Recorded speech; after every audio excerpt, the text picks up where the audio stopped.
Live. Everywhere. On netrootsradio.com.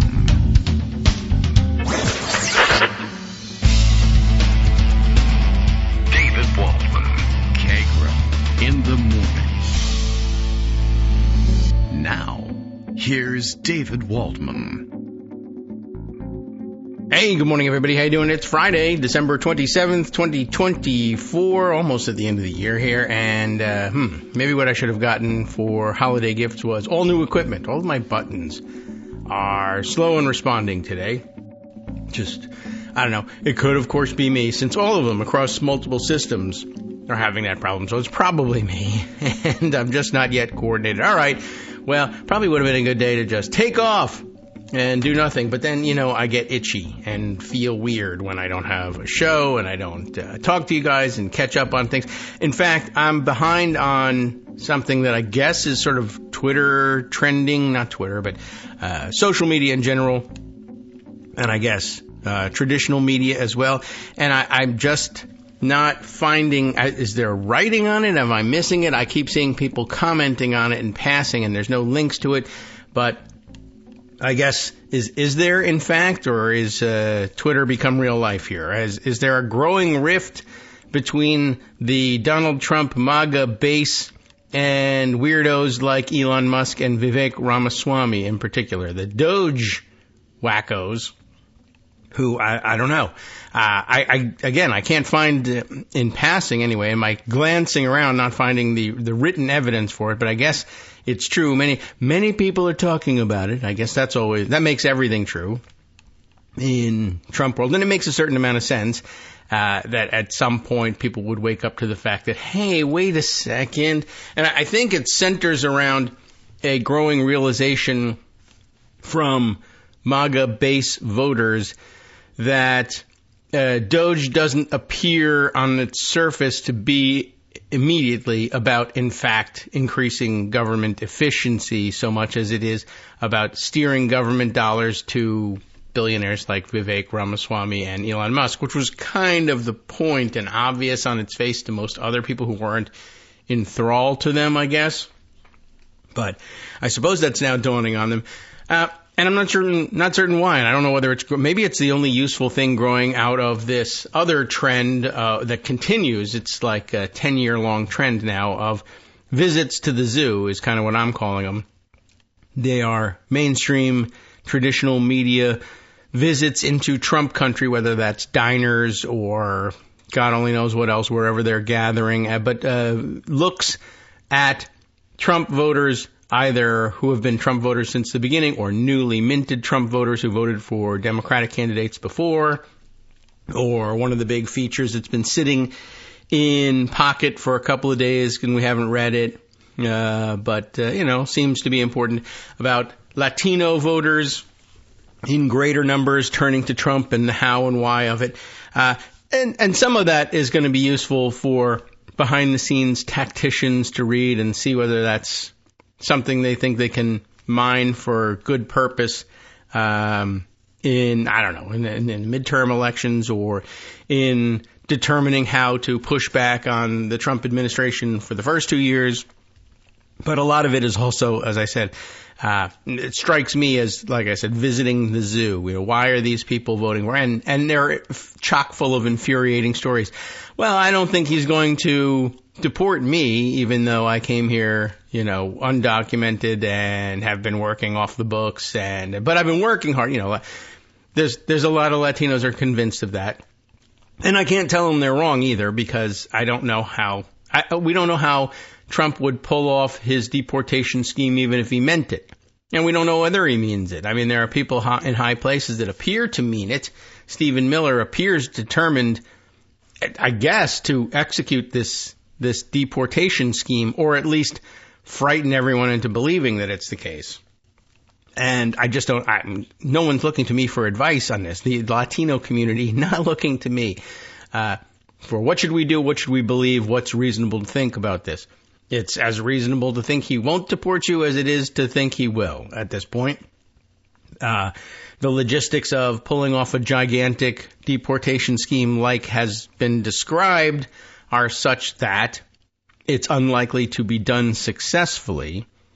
And that could mean any sort of things, any number of things, from they just never find most people, to they don't make a great effort to find people, to they decide to simply do it by volunteer system. We'll take the reports of the most MAGA people and grab people off the streets based on their accusations, whether they're true or not, and that in part because we don't care, and in part because it should terrorize people into leaving on their own so that we won't have to pay the expenses of rounding them up and deporting them, all the way to, well, we're not deporting them, they're going to live on a farm upstate.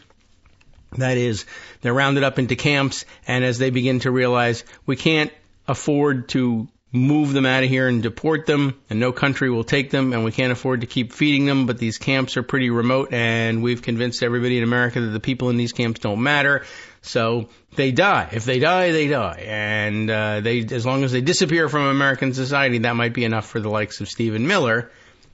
But, you know, I don't know what to tell you. We're not supposed to do that. We're not. And on the other hand, the other extreme of, well, it's also becoming increasingly obvious that Trump is going to enter this stuff transactionally, and there will be ways to bribe him and presumably also his lieutenants out of executing this plan. We were going to round you up, but you had something in your wallet, which when it fell into my hands, I forgot all about whether you were a Latino or not, and I moved on to the next house where they couldn't pay me, and I deported those people. Or I raided the businesses of people who haven't ponied up $1 million to the inaugural fund, or whatever it is. I don't know. But that's been interesting. And there's a religious aspect to this piece in the Washington Post. Much read, widely read, much talked about.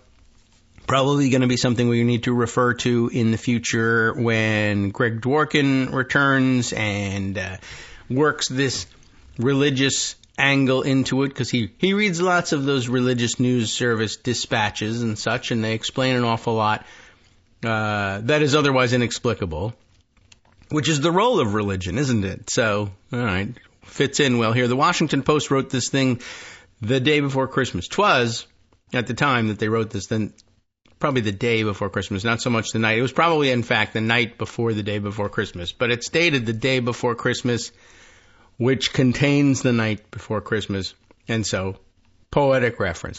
For some Latinos, the prosperity gospel, does everybody remember this one? Prosperity gospel led them to Trump. I guess it will. That's that kind of gospel. The set of beliefs has overtaken, this is the part I thought was interesting, overtaken traditional theologies centered on the poor. Isn't that something, right? Service to the poor, etc., used to be sort of the centerpiece of Christianity. It's now more popular to be a Christian. Far be it from me to tell Christian theologians whether or not this is a Christian theology or not. But, more than a subtle shift, let's say, from, blessed are the meek and the poor, and the meek shall inherit the earth, etc., etc. No, the meek shall not inherit the earth. The earth is a wholly owned subsidiary of the extraordinarily rich. And if you would like to be rich, be a Christian, something. I'm not certain how that part works. But this is interesting. The set of beliefs, the prosperity gospel, has overtaken traditional theologies centered on the poor. Some experts say that helps explain a shift among Latino Christians to Trump. Maybe. And there are some examples that are supposed to say as much. We'll see how much you believe in them. It'll be interesting. This is Michelle Borstein writing the piece, and it's datelined Allentown, Pennsylvania. And you'll learn a little something about Allentown, Pennsylvania along the way. The Lehigh Valley Barber Shop was bustling with the next generation of American strivers. Yeah, everybody loves American strivers. The mood among the young men, mostly first or second generation migrants from the Caribbean, was hopeful. Their candidate, Donald Trump, had just won the presidential election. You know, all of the Caribbean migrants who you thought were part of the big Trump base. And there's an interesting picture. The photo illustrating the piece is, I guess, from a rally. Yeah, Allentown rally on October 29th. So centered in the photo is a guy wearing a Dominicans for Trump t-shirt. An interesting design of Donald Trump's face in black and white, I guess, ghosted back kind of behind I don't know what kind of, an abstract-ish, like it's a t-shirt transfer, but it's made to look like I don't know, maybe some sort of chalk rendering of the Dominican flag. But he's surrounded by the people who you would ordinarily think you would see at an Allentown, Pennsylvania rally for Trump. White people, elderly white women in giant Trump flag motif cowboy hats, and others. And there's a few mixed faces in the crowd, let's say, but it's a pretty white crowd. Anyway, as we were saying, sitting in the high-end silver chairs, that is in the barbershop. We're back in the barbershop now. The young men talked about the businesses they had built or would build. I don't know. Maybe they're mostly wood built. I don't know. That would be more possible, they hoped, with the return of Trump. Someone to whom they could relate. Really? A businessman who had made mistakes, they say, but still keeps striving. And whose father gave him multiple millions of dollars. Okay, but this is the interesting part that people have been passing around in screen grabs on social media. Kamala said, "Trump is for the rich, I fight for the poor." And this is some reaction. But I don't want to be low class. That is, I don't want to be low class. And he says, I hope that's not a bad way to say it, but I don't want to be there, said Christian Pion, Pion, 31, referring to Vice President Kamala Harris. Now, he became a U.S. citizen last year, a decade after coming to the United States from the Dominican Republic, and cast his first presidential ballot for Trump. God doesn't want you to be poor. And that's likely true. I'm sure God has wonderful wishes for everybody, but the traditional view of things is that God perhaps, and so maybe it was just religion being used manipulatively. There's always that possibility, but the idea that God in particular was looking out for the poor, I think, like sociologically, I can't speak to the religious aspect of it, but sociologically, I think the idea was, well, we want to stress that so that the poor don't become strivers and don't covet what the rich have got. They think that God loves them just the way they are, and that perhaps even more so, being poor, they have a special place in God's heart. And that the afterlife will be rewarding for you. You need not be such a striver in your temporal life. And I think that was kind of the sociological point of bringing Christianity to slave populations, to poor populations, etc. And interesting now that the prosperity gospel speaks to all of them, because I don't know, it seems to me like the prosperity gospel was originally an idea to help explain the fabulous wealth of televangelists. Well, God wants me, He's rewarding me for bringing the word to those of you who should be remaining poor, but I'm, bringing you the word. But then somewhere along the line, people got the idea, like a social media revolution. We're the media now, everybody can be the media. Everybody can be a televangelist, I guess, and be rich. Possibly by robbing other people, but God will love this thing. Anyway, let's stick to the prepared script here, just without ranging too far afield, at least at this point. So next to him at the barbershop, his best friend Willie J. Castillo, 39, who owns the shop, and others, worked the register as he talked about Trump's drive to succeed, overcome, and survive. I mean, they got a wild picture of this guy. Castillo, who also voted for Trump, identifies with that. The Bible says God helps those who help themselves, right? Now, I've heard over the weekend or the course of the week that feels like a weekend that I am assured the Bible does not actually say that. That's a big problem. And no one pushes back on that, but I don't think the reporter's job necessarily was to have a theological debate with the guy. But the Bible says those who help themselves, God helps those who help themselves, right? Other people say that. And it might even be a worthwhile thing to say. But no, you ask me right, I have to answer you wrong. That's what I'm told. I haven't checked. But yeah, I don't think that's biblical. The mix of hope, drive for success, and belief in a God who rewards faith, sometimes with financial accomplishments, has become dominant across the United States and Latin America. Experts on Latino religion say the belief system is sometimes called seed faith or health and wealth gospel. If you throw in the health, it doesn't sound so bad. Or, of course, the naked version of it, prosperity gospel. That's the one I've heard. In the past half century, driven by larger-than-life pastors, those would be the televangelists probably, it has overtaken other more traditional theologies centered on God's priority being poor and disenfranchised people, some experts said. This belief system, they said, explains or helps explain what exit polls showed was a significant shift among Latino Christian voters to Trump, who they see as uber successful, strong, and a God-focused striver. He is a striver of sorts. But I don't know, God-focused. Anyway, if you take Trump and all his characteristics, it's almost exactly as any prosperity gospel preacher said Tony Tianren Lin, an Asian Latino pastor in New York who wrote a book on Latino Americans and the prosperity gospel. The big personality, talking a big game, saying things like, no one can do it but him. If for years you've been listening to someone like that, you're not surprised when a political leader says those things.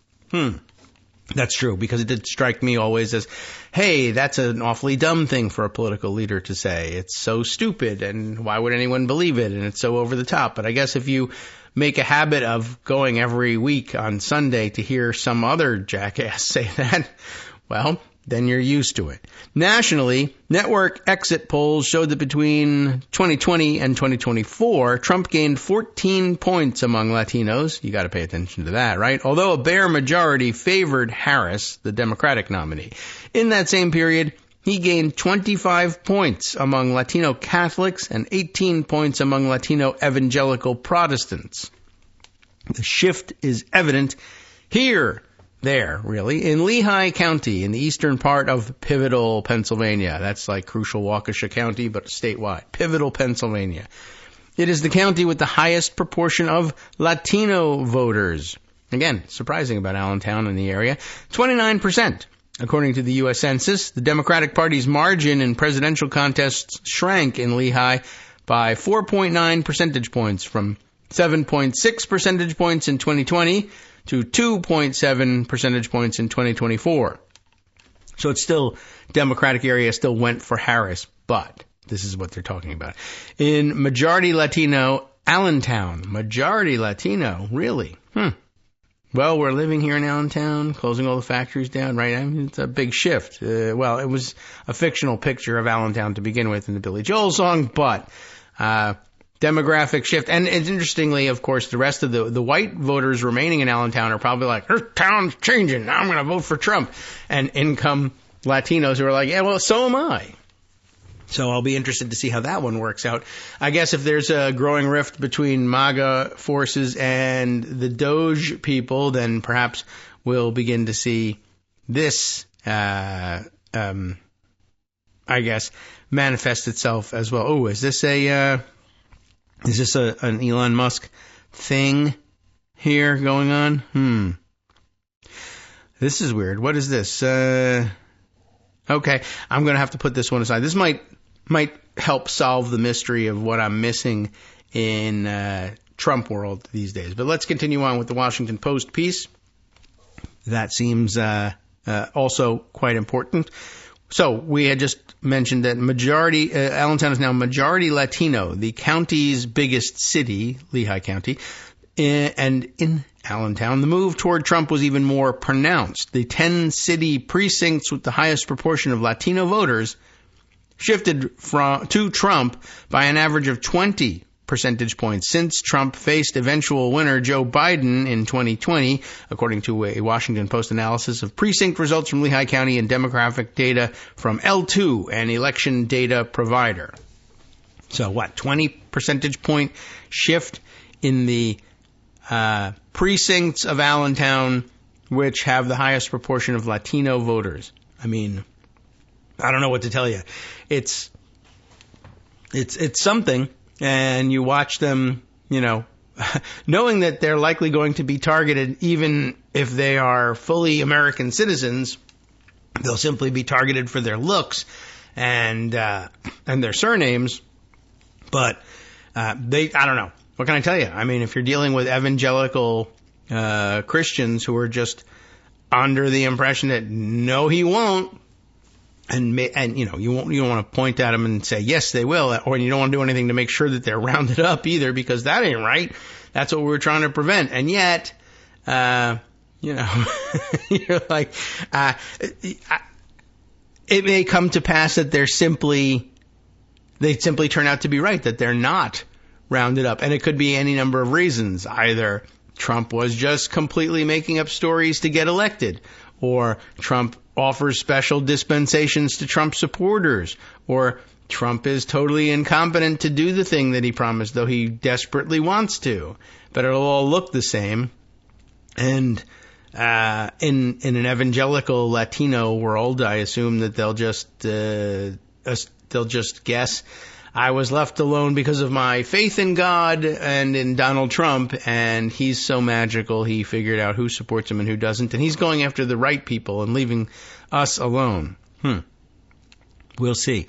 So where were we? Oh, yes, right. In majority Latino Allentown, the county's biggest city, there was this 20-point shift in the most Latino precincts. The prosperity gospel, of course, is rooted in American Pentecostalism and evangelical Protestantism, but experts say it's become huge across faith in general, and especially among unaffiliated, often online spiritual influencers. Why is that? Well, online influencers are into the prosperity anything, and if it looks like the prosperity gospel is a particularly good cover for bilking you out of your money, why, they'll use it, no doubt. Trump grew up in the church of the Reverend Norman Vincent Peale, whose book, The Power of Positive Thinking. Oh, we never did get to that full article about that, the background on the power of positive thinking. We'll see where we go today. Was a huge bestseller, of course, and is considered a classic of the prosperity gospel, which is interesting because I always thought of it as a classic of the anodyne self-help book genre, and it is in fact something completely different. A Pew Research Center survey in 2014 found wide majorities of Protestants and Catholics and almost all of Latin America agreed that, quote, God will grant wealth and good health to believers who have enough faith. In the Dominican Republic, the ancestral or birth home for many in Allentown, 76% of Protestants agreed and 79% of Catholics did. The firm PRRI, frequently cited by Greg, asked a similar question in March and found 44% of U.S. Latinos overall agreed, higher than any other group except African Americans. What that means politically is that wealthy candidates like Trump are seen by some as both faithful and worthy of emulation. Wow. Well, they're seeing an interesting side of him, and I guess that's certainly a more hopeful explanation for what Trump is about and why he has succeeded. You can see why you might tell yourself that. If you think that your faith in God will be rewarded with prosperity, and you point to Donald Trump, see, it worked for him, and this is a whole God thing, and he's not out to destroy us, and God won't let him destroy us because we have such great faith, we're destined for prosperity, when in fact it may be Donald Trump is just destined not to be able to pull this thing off, or only to be able to pull it off, or he only ever intended to pull it off transactionally, and it's not God that spared you as so much as Donald Trump's greed, possibly, or incompetence. But, there are no coincidences, I am sure, in the prosperity gospel, unless they need them. Anyway, We'll continue on. The movement started in the United States with healers and televangelists, such as Oral Roberts and Benny Hinn, who I'm not familiar with, and it's not a typo. They didn't mean Benny Hill, who told followers that giving them money would lead to divine blessings, conjuring a transactional God. Wow. If you need a transactional God, I imagine Donald Trump would be a pretty good substitute. By extension, personal wealth was seen as a goal for the faithful. It focused on the power of the self and the idea that God would reward positivity, hard work, and confidence. The acceptance of the prosperity gospel has been boosted by the fact that many adherents view institutional religion as corrupt for varied reasons. Christian broadcasters and evangelical missionaries decades ago took the idea overseas, where University of Pennsylvania religion scholar Anthea Butler said the prosperity gospel became supersized, especially in Latin America and Africa, and then returned to the United States with new waves of immigrants. Experts say its ideas now are so widespread in spiritual and secular life that it has become the gospel of the American dream. And that's why you have American Dream Bibles being sold by these guys, specifically Donald Trump. And few have had more faith in the American dream than religious immigrants, right? They were supposed to believe in the American dream anyway, not as a religious precept, but just as a, let's say, a secular one. But why not merge the two? Maria Perez, 53, who emigrated from the Dominican Republic 20 years ago, was pushing her granddaughter in a stroller to church in downtown Allentown. She said she voted for Trump because she believes God picked him for economic and political success, a belief underscored by his surviving 2 apparent assassination attempts, she said. One wasn't even an attempt. But anyway, Trump's lifestyle shows he's uber rich, she said, dismissing his multiple business bankruptcies as slow moments in a booming career. Hi, I'm Scott Anderson, the guy that writes the daily summary for this show, Kagro in the Morning. Thank you to everyone that supports this show.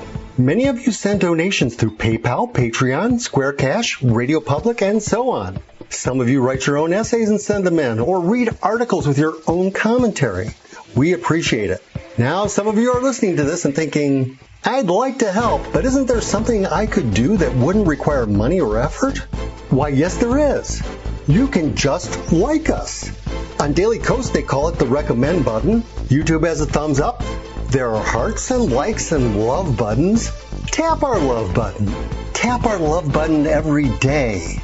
Share our shows and summaries on Facebook and Twitter, YouTube and iTunes, Stitcher and Amazon. Most of these places allow you to write a review, so a sentence or two would be great. Recommend us to social media, or tell your friends to listen to the show. You aren't just helping us, you're helping them find their new favorite thing to listen to. You could change the world. So thank you in advance from me and everybody else in the world. All right, welcome back now to the Kagro in the Morning Show here on Netroots Radio. Let's continue on reading this piece here. Oh, is this one? No, this is a separate gawking at the zoo piece. And there are an awful lot of them, and I don't know how much of it we can take, but this one seems important and insightful, I think, even if there's no way of, I don't know if there's any way of recovering the evangelical mind with logic. I don't know if that really works. So, maybe lost for some time until they wander back over across the line at some undetermined point in the future. We were reading about, or we had just read about Maria Perez, another Dominican immigrant who just sees Trump's lifestyle showing that he's uber rich, that we've seen, dismissing multiple business bankruptcies as low moments in a booming career of Trump vodka, Trump water, Trump steaks, Trump Bibles, Trump college, Trump this, Trump tower, Trump everything else, right? Golf clubs, hotels, and I guess that just looks like striving, I suppose, which, you know, I mean, it is to a certain extent, and Trump is all about striving. His life has been about striving to be a Manhattanite up until now. Now he strives to be Floridian, I guess, but a Manhattanite when he was an outer boroughs guy, and all the different lines of work just looks like hustling. But I mean, and it is.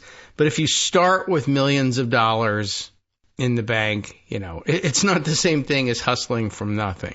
Anyway, Perez goes to church once or twice a month and smiled as she talked about the pastors and spiritual figures she listens to online every day.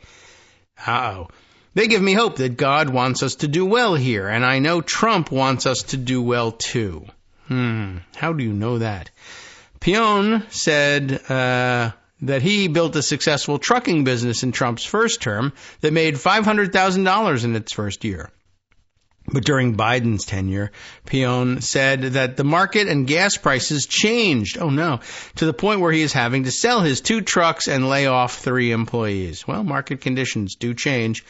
When Pion became a U.S. citizen last year, Castillo got him a gift, an AI video, that shows a computer-generated Trump offering congratulations. Wow. Okay, now we can say, I am an American and I need my money and I want it now. Trump appears to say in the video. Oh, isn't that interesting? As your presidential candidate for 2024, I'll make sure your truck company thrives. Wow. Well, that's very specific. It doesn't indicate that he believed that it was actually Donald Trump saying it. So, I don't know. Anyway, Latino Christian leaders say the prosperity gospel is one of multiple factors that led voters to Trump, including the rising cost of living, abortion, a wariness of women's and LGBTQ rights, misinformation, and his appeals to a group that he has called my beautiful Christians. Remember, he was telling my beautiful Christians at the time, they'll only need to vote one more time, and after that you'll never have to vote again. All right, I hope they'll take that advice. And I hope there's an opportunity to vote again and they don't take it. Bishop William Sorita, a semi-retired pastor who helps oversee a network of Hispanic evangelical churches in the Allentown area, said the prosperity gospel is a part of a nuanced set of emotions that pulled people to Trump rather than something conscious. They think because you got a businessman, he knows about the economy, said Sarita, who declined to say which candidate he voted for. Anyone who follows Trump knows he hasn't been a good businessman. I got some indication of who he might have voted for there. Another factor is the slight shift of Latinos, both in Latin America and the United States, from Catholicism to evangelicalism. And evangelical Christianity in the United States is overwhelmingly tied to the Republican Party and its candidates. Nilsa Alvarez, National Hispanic Director for the conservative Christian group Faith and Freedom Coalition, helped coordinate swing state voters and said a factor in the state was a story from a pastor who spoke this fall at an event with more than 175 Latinos. That's not a whole lot of them, but okay. What's happening? The pastor, she said, shared a story about a transgender boy whose teachers, without the parents' consent, took her to get a sex change operation, and she died. Oh my God! See, I've heard stories about pastors telling these sorts of stories, and I did hear at one point a pastor in passing who was giving some sort of a sermon, I think, at an assisted living facility that I happened to be visiting.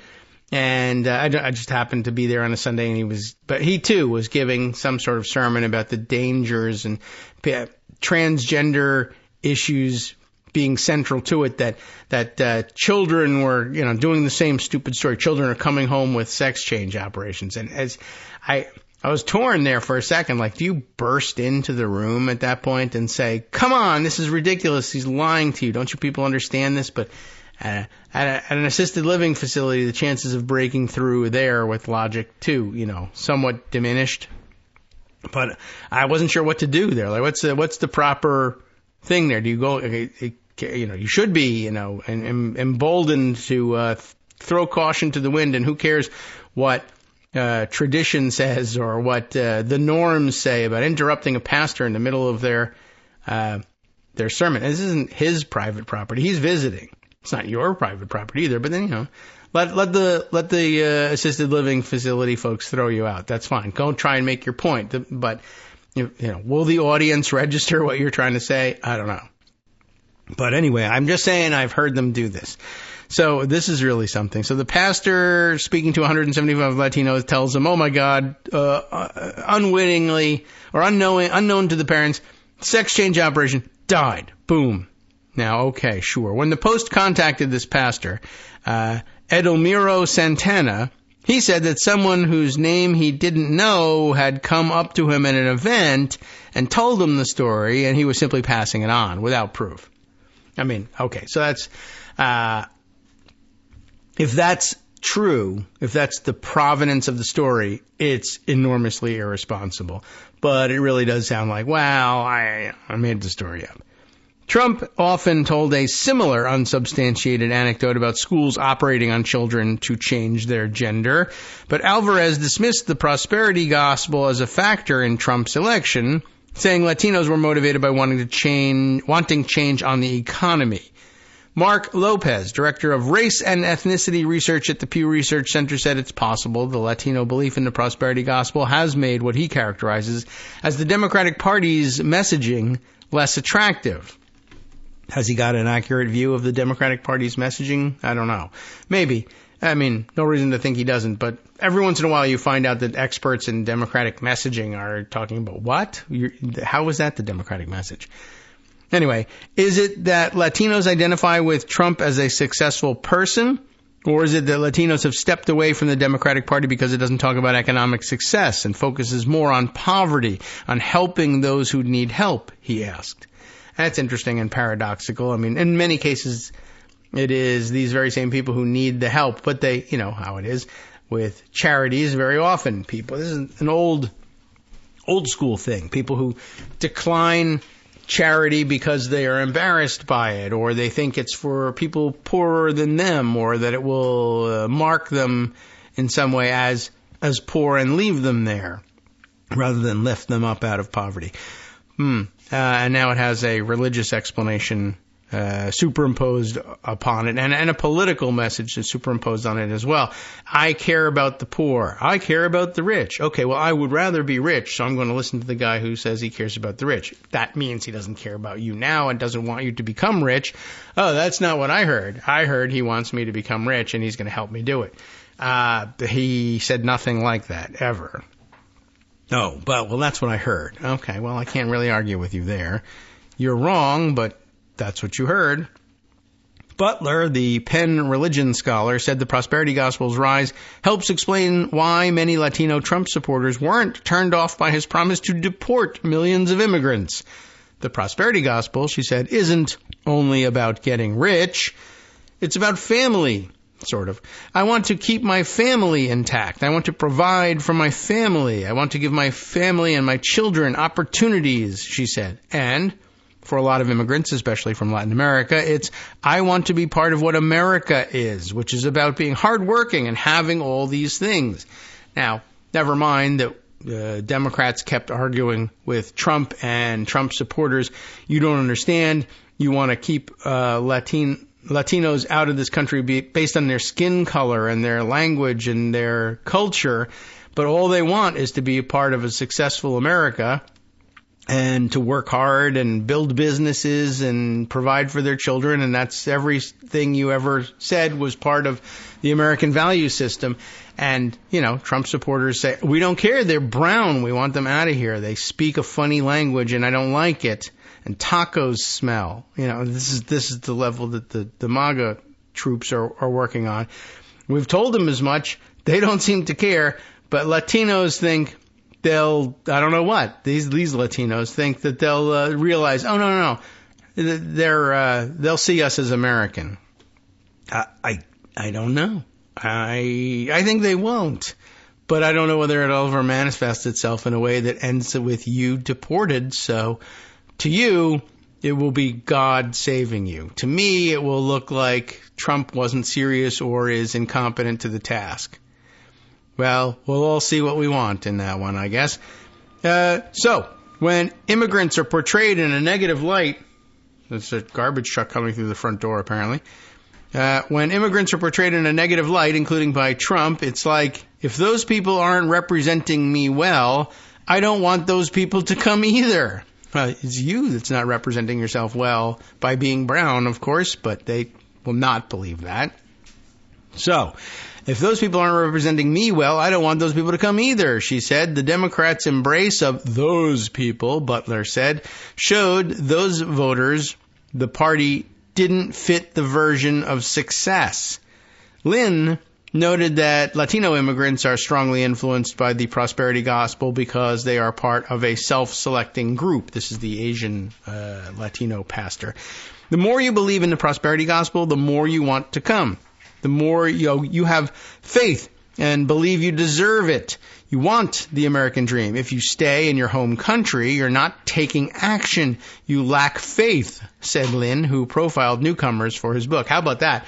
That's really interesting. I have talked in the past a little bit about how things like environmental disaster, climate change-driven environmental disaster was going to motivate migration from Central America in numbers and with a power and a drive that the walls, the razor wire on the buoys in the middle of the river, and even armed resistance at the border just wasn't going to be powerful enough to stop. It's literally a life or death drive, and death is already in the cards here. So facing the possibility of death in the migration is not that big a sacrifice.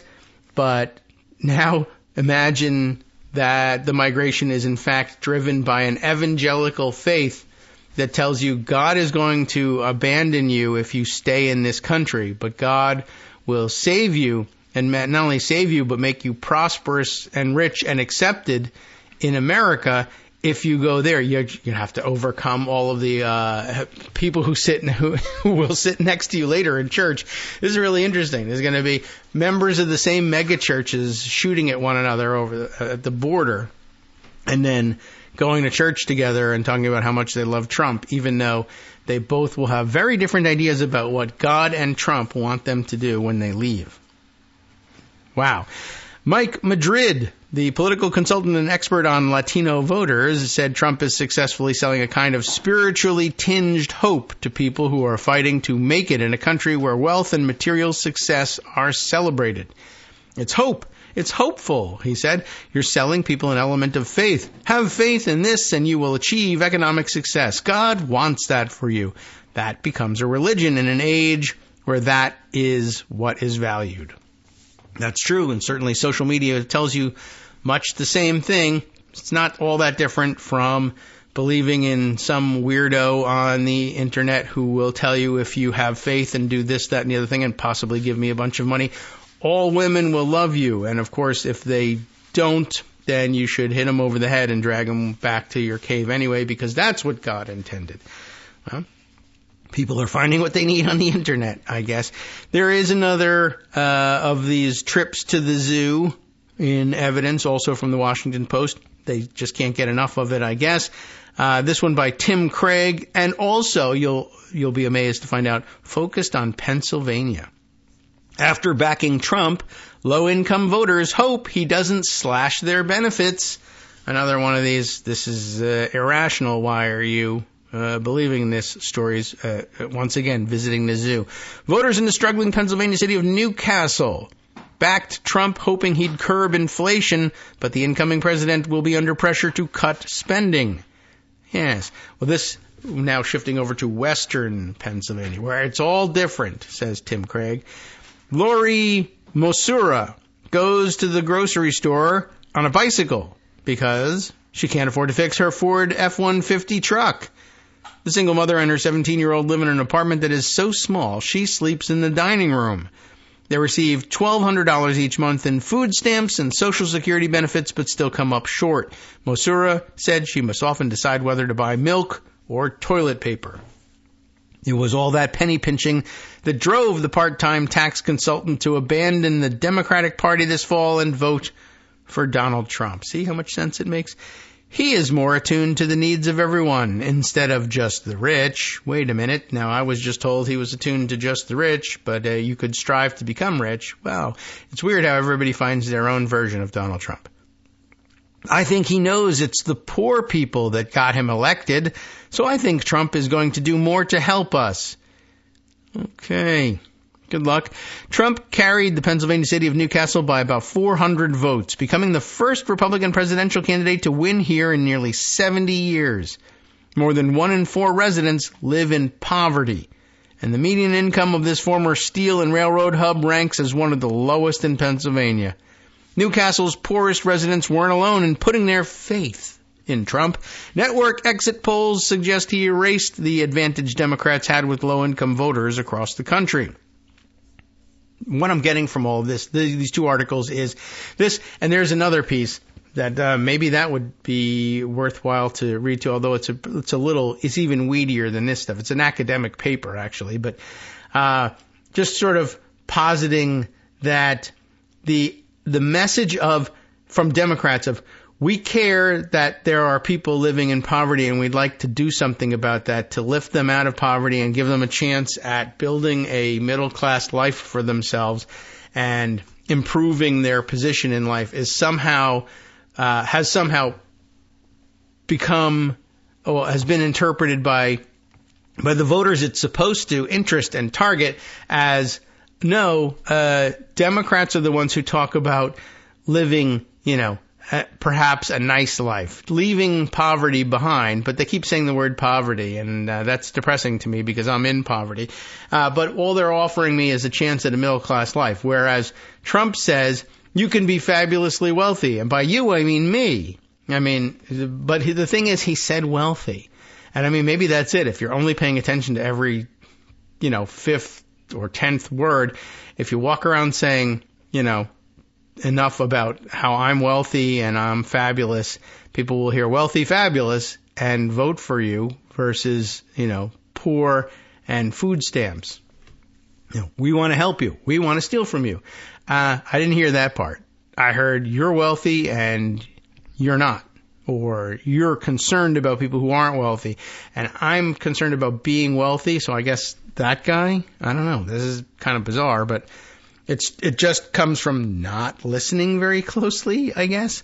And most people aren't. Most people are much more attuned to other things. Most people who I think are tuned out to the realities of the world would think I'm an idiot because I don't know the new Beyonce song. How could you possibly not know the name of that? It's all over the place. Well, got a point there. I'm not attuned to that. Now, back to the article here. 50% of voters from families with an income of less than $50,000 a year cast their ballots for Trump, according to the data, compared with 48% for Vice President Kamala Harris. 4 years ago, President Joe Biden carried those voters by 11 percentage points. Hillary Clinton won them by 12 points in 2016, and former President Barack Obama by 22 points in 2012.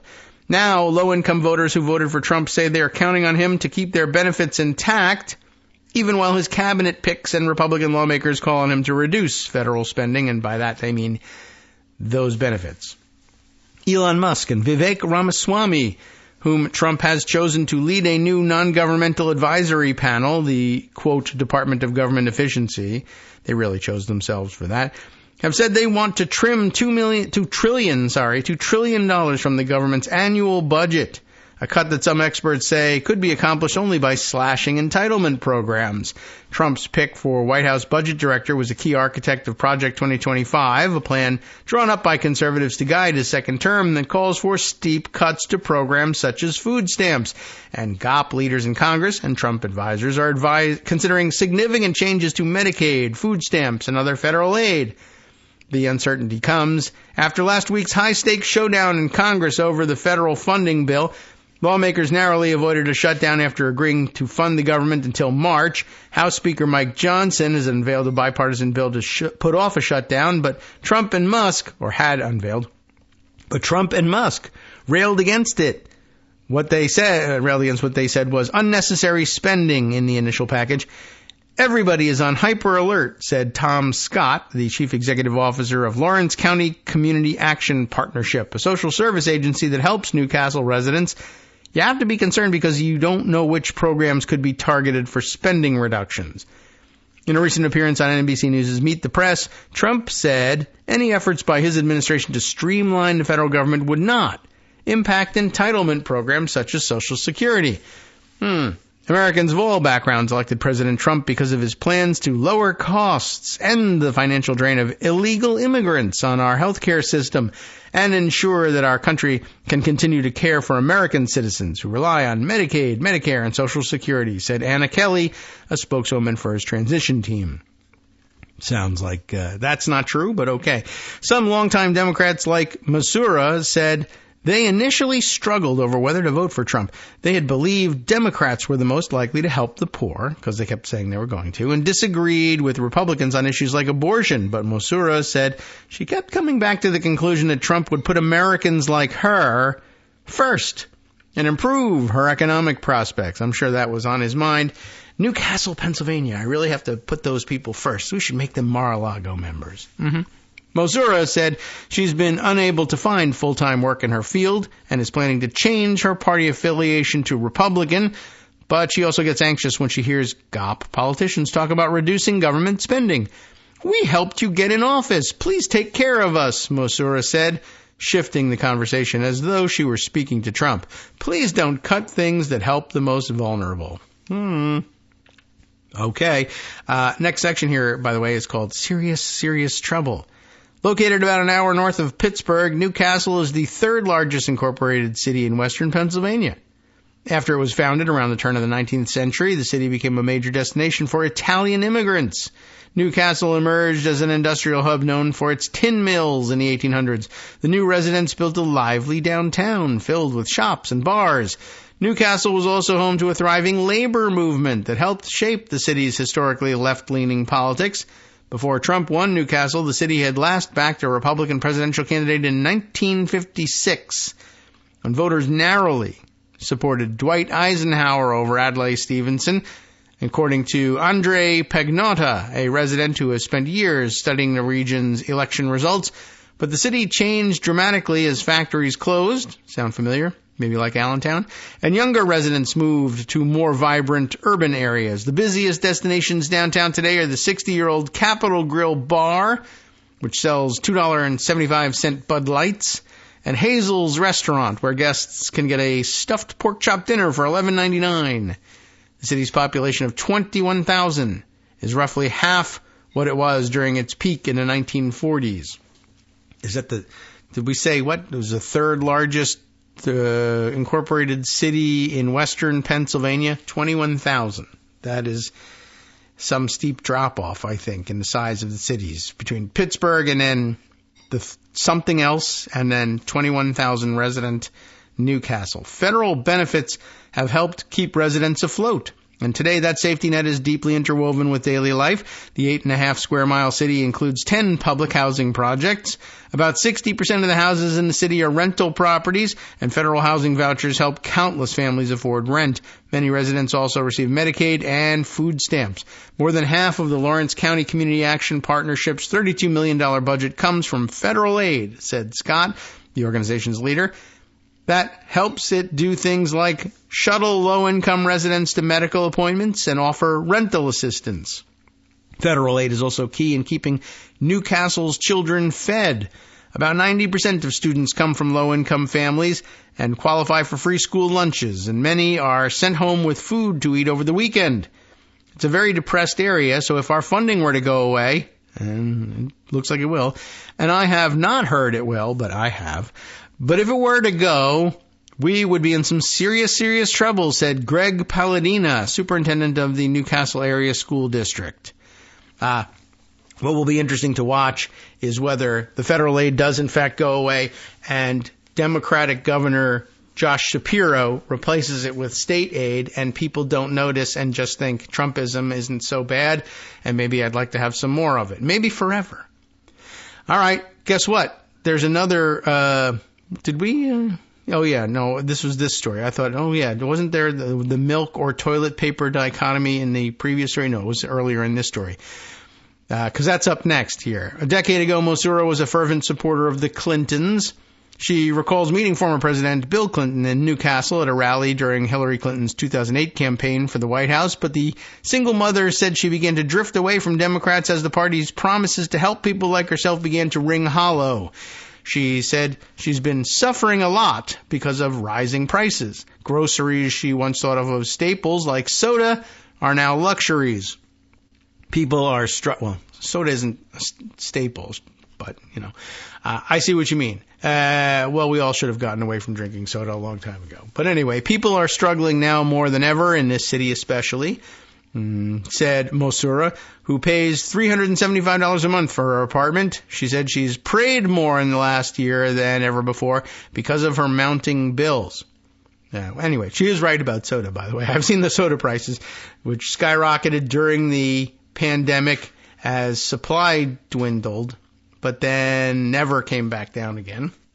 Definitely true. Newcastle was a bastion for Democratic votes up until this year, but in larger Lawrence County, the shift toward the GOP has been ongoing. White working-class Americans were increasingly drawn to Republican candidates in part because of their messaging on security and immigration, whereas they were somehow increasingly drawing Latino voters because of their messaging on some other stuff. The prosperity gospel. Never mind that the rest of the gang that was putting Trump over the top, just like, I guess, the highly targeted advertising that they were doing, advertising to Muslim communities in Michigan that Kamala Harris was pro-Israel, too pro-Israel, and messaging to Jewish communities in Pennsylvania that Kamala Harris was too pro-Palestinian. And here, I guess, you advertise to white MAGA troops, we got to get rid of all these Latino immigrants, and you advertise to Latino immigrants, not you, you're the good ones, don't worry. Anyway, according to census data, white residents make up 3/4 of Newcastle's population, and that's an interesting thing in comparison to what we read about Allentown in the first article. So this is a good balance and probably a good exit from this discussion, but 3/4 of Newcastle's population are white, while black residents account for 10%. The population also includes 10% of residents who identify as mixed race and 5% who are Hispanic. Lynn Ryan, chairwoman of the Lawrence County Republican Party, said Democrats lost the support of Newcastle residents over their handling of illegal immigration and foreign aid. She said Trump was a skilled politician whom low-income voters found to be honest and relatable. Trump won't cut necessary programs, and nowhere has he said he's cutting any of that, Ryan said. He's cutting bloated government. He's not cutting programs that work for the American people. I see. Good luck. All right, welcome back now to the Kagro in the Morning Show here on Netroots Radio. I don't know how much longer we want to go on with the gawking at weirdo Trump voters. Without spending our time on the weirdos on the other end of the spectrum at some point. But, yeah, it's been really interesting. I mean, there's some great points to be made here just in terms of recognizing the weird, I guess the big takeaway from this for me is if people are only paying attention to, 5 to 10% of the words coming out of anybody's mouth when it comes to messaging, then I guess you got to be aware of that. And I mean, we've long said that the manner in which, well, others have long said, and we've been reading and agreeing and nodding along that the manner in which Democrats speak to voters and do their messaging probably has to change. And unfortunately, it means in some cases kind of simplifying and dumbing it down, but trying to speak the way, as they say, normal people speak. But by the way, I don't actually really necessarily subscribe to the idea that every single word of it has to be dumbed down and stupid. I just think that there has to be, I do think that there has to be some consideration for that, I suppose. But like, we don't do it here on this show, but of course we're not electioneering. But I do think that, I don't know, if there's a certain sincerity of tone that comes through with a successful, a good communicator can bring people in without necessarily dumbing down the content, and just, I guess doing it like we do on the show, sprinkle it with a little bit of offhand, humor and not always taking yourself totally seriously in everything that you do. That might be enough. It might be just a step in the right direction. I don't know. But, well, it's hard to tell because that's not what the show is aimed at here. But I I tend to think that even among Democratic voters and the Democratic faithful, we could be doing a lot more of that and keep people a lot more engaged in the message they've already bought into if there's a little bit more personality and better engagement. AOC, very good at that, and that kind of communication and genuineness. All right. At any rate, let me read a little bit more about this. Just I'm curious about how this winds up. And of course, then I guess we left off with more or less the lies from the local Republican county chairperson saying, well, to the extent that newly minted Trump voters here in Lawrence County are into Trump, but also dependent on federal programs, we're going to go around telling people that he's definitely not going to cut those programs because you want them, and that will make you upset if we tell you that they're going away. So we will tell you that they're not. City Administrator Chris Fry, a Republican and former mayor of Newcastle, said he expects GOP leaders will push for some changes to how federal programs are administered, but Fry urged his party to show empathy. Oh, good luck. When it comes to determining the actual benefits that people receive. I think it would be stupid to just take something away, Fry said. We would have mass chaos, mass homelessness. So nationally, I don't think it's going to be a situation where they're taking away from people. Detractors worry that Newcastle residents will come to regret their votes. I have big concerns. Those who voted for him didn't realize what they are doing, and it's going to affect their family and friends and probably themselves too, said Timothy Buck, chairman of the Lawrence County Democratic Party. Now, next section here, cutting the fat. I think we're getting towards the end here. On the 100 block of Richelieu Street in Newcastle's Lower East Side neighborhood, many residents rely on some form of government assistance, and most people support Trump. More than a month after the election, Trump signs and flags were still planted in yards and on porches. We see that all over the place. By the way, I observed a weird correlation, at least in my limited viewing across parts of central Virginia yesterday, a weird correlation between people who still have their Trump signs or flags up and people who have chosen to display Grinch inflatables in particular on their front lawns. I don't know whether there's a thing. I guess it would make a certain amount of sense, a subconscious connection between Grinch as a Christmas character and Trump and Trumpism. Except I don't think they really, I don't know that they really remember what actually happens with the Grinch, but it's a short story. I mean, there's not much to it that you can, and they can tell you, of course, how many sizes the Grinch's heart grew that day. But it does seem like they're missing the point of it. I'm wondering whether there's a weird subconscious connection between the Grinch is a greedy, grasping, bitter, scowling character like Trump. But in the end, he ends up as the hero of Christmas anyway. But, I don't know whether they really make the connection of, well, then he gives everything back and he changes his mind and he changes his approach to everything completely, as opposed to, well, he sells Bibles and says he loves Christians. So that's a conversion too, and not the same as the Grinch. I don't know. I don't think they think that deeply about it, but it is interesting that they would come to decide that of all the things they could or should decorate with outwardly, what's going to be on display on giant format on your lawn, could be Santa Claus. Sometimes it's Santa Claus as well. Could be Jesus, I guess. I don't think they do inflatable Jesus, but that's coming, I'm sure. But the Grinch, well, it's colorful and it reminds me of childhood, and that could be any number of things. But it's a weird correlation. I'm certain that there were some Grinch inflatables without Trump paraphernalia nearby, but the correlation was stunning to me. Anyway, I haven't made a study of it. It just was interesting. So back to the story here. Let's see. Everybody says that they're going to cut everything that they don't want from other people, but they're going to be able to keep all the good stuff that they like. Steve Tilia, 59, receives $1,600 a month in Social Security disability payments and $300 in food stamps to support himself and his son.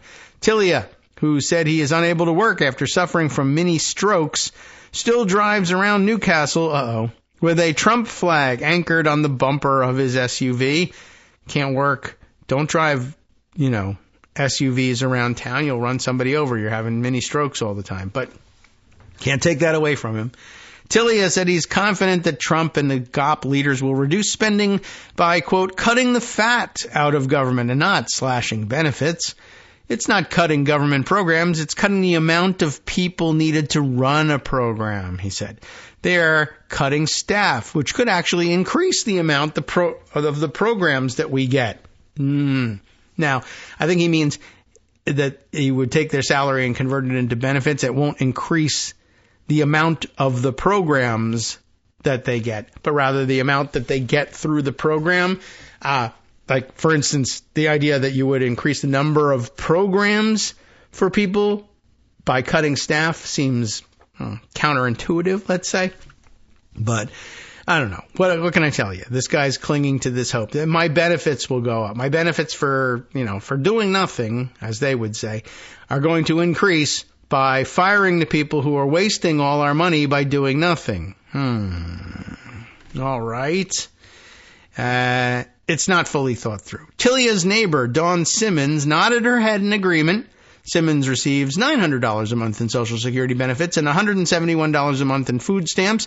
And she also said Trump's decisions may even lead to enhanced benefits in the coming years because he plans to, quote, put Americans first.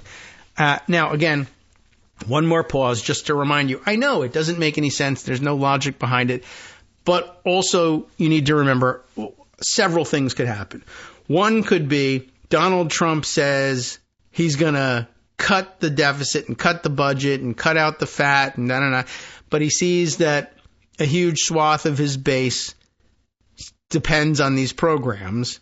And in a targeted fashion, either, done with ruthless efficiency or not, he very well could increase their benefits and just say, F the idea of balancing the budget or bringing it more into line or cutting the deficit or having a budget at all. Just take money from here and give it to these people, and then they'll feel like I did a thing and I performed some economic miracle. Now, if it drives the federal debt through the roof, I don't care. Who cares? I'm going to get rid of the debt ceiling soon anyway. Or who cares? There's even a giant faction in Congress that wanted to crash through the debt ceiling the whole time anyway, just to see what would happen. And somebody told me Bitcoin could make a difference somehow.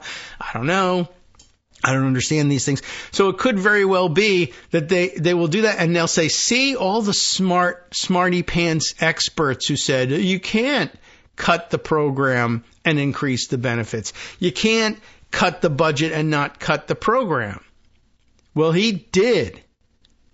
And you're wrong and I'm right. I'm the smart one and you're the dumb one, when it's not actually, it's not an economic thing that happened. It's not a budgetary thing that happened. It was just, I don't know. I don't care what the budget says. Take this money and give it to these people and tell them so, and tell them Trump gave it to you and put my name on it.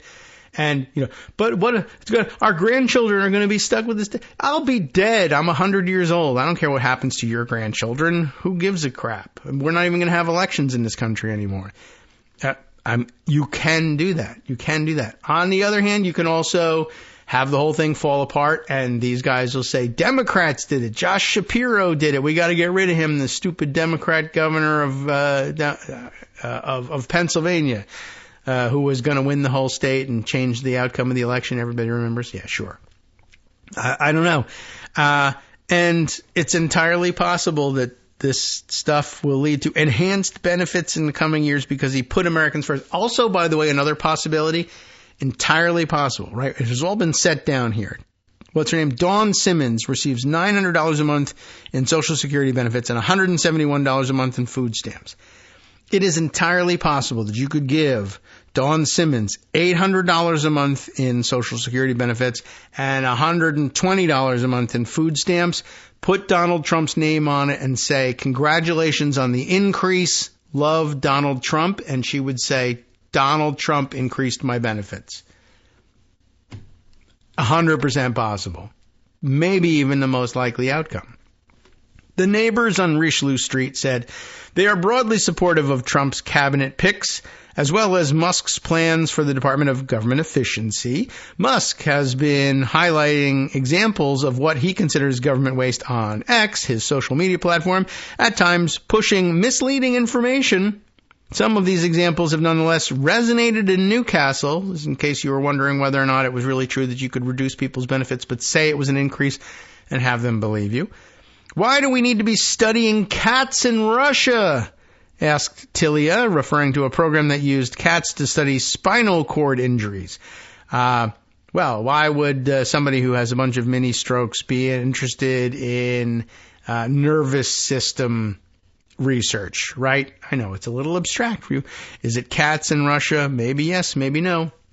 But we just read something the other day on Blue Sky about that, about the nature of these studies being weird sounding in the abstract, but then when you realize, okay, if it's actually explained to you, well, here's what they did with the research and and it led to this pharmaceutical drug, and you're taking that pharmaceutical drug for your condition right now, which would have been a shot in the dark. Maybe it works, maybe it doesn't. No research, fine. Everybody just make up your own pill and say that's what will cure your mini strokes.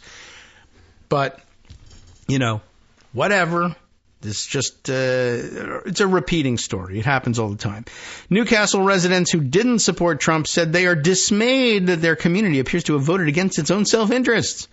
As they folded clothes at the Colonial Laundromat, Tom Jones, 86, and his 75-year-old wife Lottie said they are already hearing from parishioners at their church who worry how they will get by if federal spending is reduced. My fear is they will get rid of Obamacare, and mark my words, this will be just the beginning of their troubles, Jones said. I want to say, I told you so. These people who voted for him didn't look at the big picture. Yeah, well, as Kathy Davis sat on the smokers patio at the Riverside Apartments, she said she is as confident as ever that Trump's presidency will benefit her. Davis, a retired artist, subsists on a monthly $1,300 Social Security payment and $75 in food stamps. She rents her studio apartment for $385 per month. Asked whether she worries that Trump's agenda could hurt the poor, Davis said the incoming president is, quote, too smart for that. You can't wipe out half the population of Newcastle, Davis said. We are old and tired and just want to be taken care of. And Trump has too much common sense. So I don't think he's going to do anything to hurt us. Of course, if she's rendered into Soylent Green, she won't know the difference, I guess. I don't know what to tell you. So there we are. 2 trips to the zoo. Doesn't make me feel any better, but that's the big trend these days. And I guess we should put on our thinking caps and think about what that means and how to reach, if you can, reach such people. But I got to turn to other subjects at the moment. There are way too many that we're leaving behind. Here's the policy paper that I was thinking about. I don't think I can make heads or tails of it all on the fly, but a very interesting Substack that maybe addresses some of this stuff in the from a slightly different perspective. I thought the introduction of it was very interesting, and I can't even tell who's writing this piece because it's, I guess, an anonymous, a pseudonym. But at any rate, I don't even know what we're talking about. This is above my pay grade, this kind of paper. The etiology, Etiology. I don't even know what that word means. So you need to speak to Americans like me on a level I understand. The etiology of American instability. Why did no one notice? Notice what? I don't know. But this, all I can do is read you the intro to this paper, so you get what he's talking about. Once in a while, an offhand comment made on Twitter turns out to be precisely correct, and that it unlocks the door to the right line of attack. What's this? Trump happened for the same reason it took Case and Deaton, maybe you have an idea of what they were studying, 15 years to even notice that working class Americans were killing themselves in despair. We've heard about the rash of suicides, epidemic of suicides, of deaths of despair that they call them, both suicides, overdoses from opiate abuse, etc., that have, gained notice and rocked the country over the past couple of years, but such that it's become something that even Trump has appointed czars in the past, both in his last administration and his upcoming one, to try and address the issue. But more to the point here, how is it that the experts, and here maybe we're talking also about democratic messaging and what it means to people, the class of experts thought very often to be representative of the Democratic Party versus the anti-experts. But what good are the experts if it takes experts 15 years to notice that huge demographic swaths are killing themselves with drugs or otherwise? 15 years to look around and notice this? That's a good question. The question is not only why the American working class family unraveled, even closer to the bone is why it took so long for anyone in the expert class to even notice.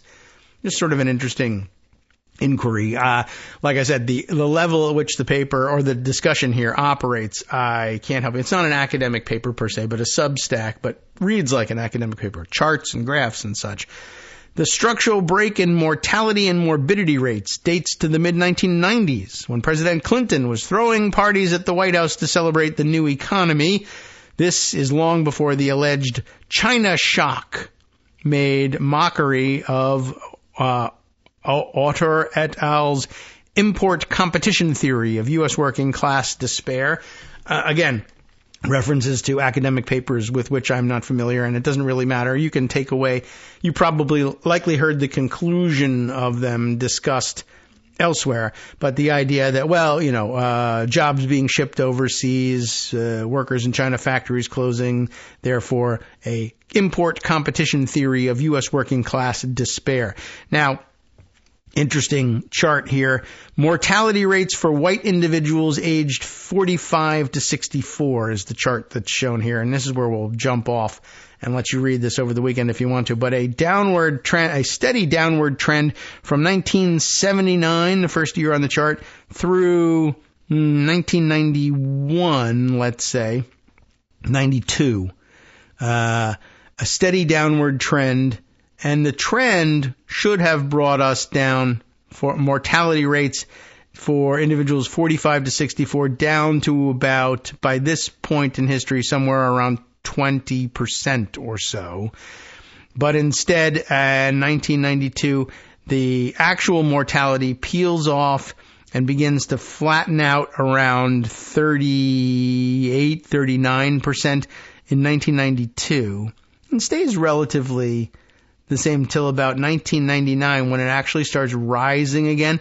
And then in 2001, now this is still 20 years before the pandemic, rising again dramatically, a big U-shaped curve in actual mortality, such that in 2001, which is the last year of the chart, I don't know how helpful that is for us, but in 2001, I guess that illustrates the point that this happened a long time ago and nobody noticed.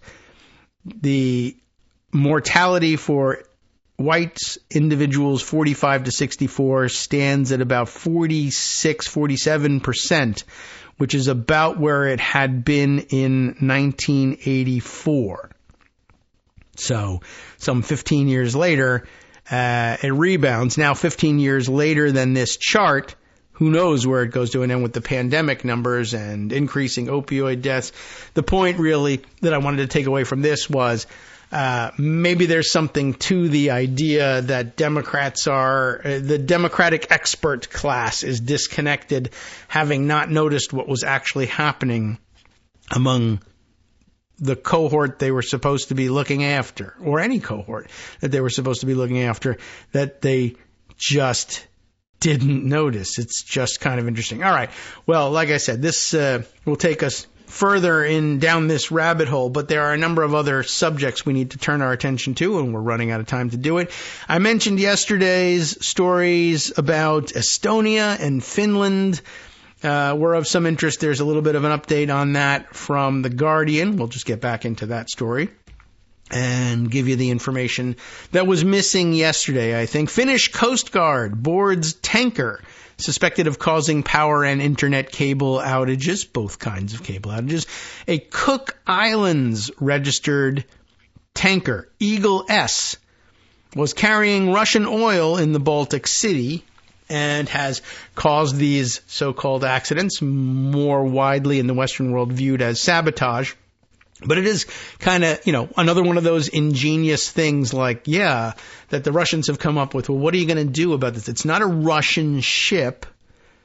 It's a Cook Islands registered ship. Well, surely we can afford to go to war with the Cook Islands. Well, I don't know. Probably, but what is it doing there? It's carrying Russian oil. What does that mean? Well, for one thing, it's come and delivered cash to Russia, hard currency for them to carry on their war effort, is taking Russian oil elsewhere, presumably back to the Cook Islands. I don't know.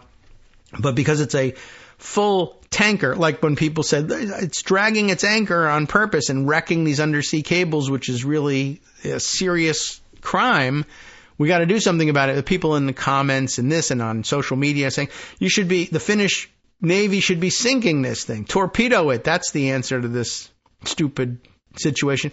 Well, part of the evil genius here, so somebody points out, so you would torpedo a tanker full to the brim of oil and just dump not billions, but how many? Hundreds of thousands? Millions of gallons of crude oil into the Baltic Sea. That would be a fantastic solution.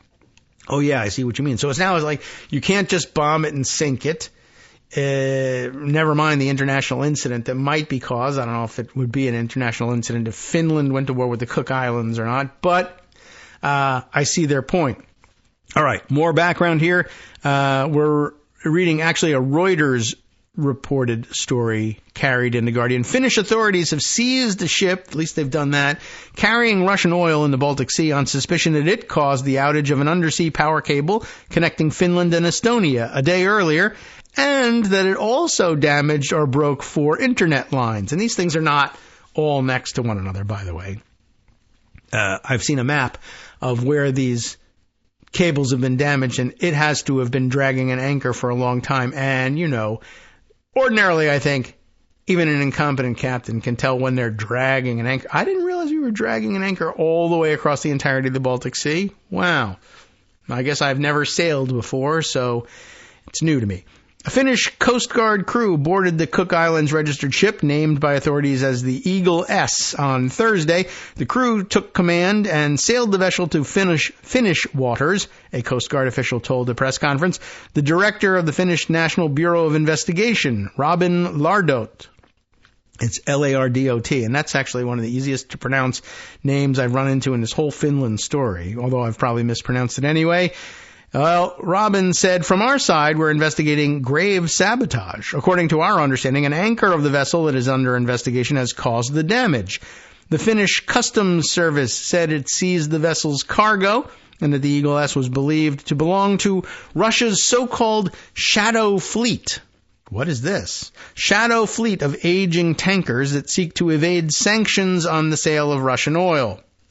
In other words, I guess, I don't know how the nature of the relationship, but working with other countries' flagged vessels to take on the oil and sell it on the world market in ways that I guess Russian flagged and other major country flagged tankers cannot do without drawing sanctions.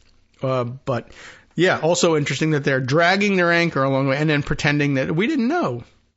It was just an accident that we've been doing this.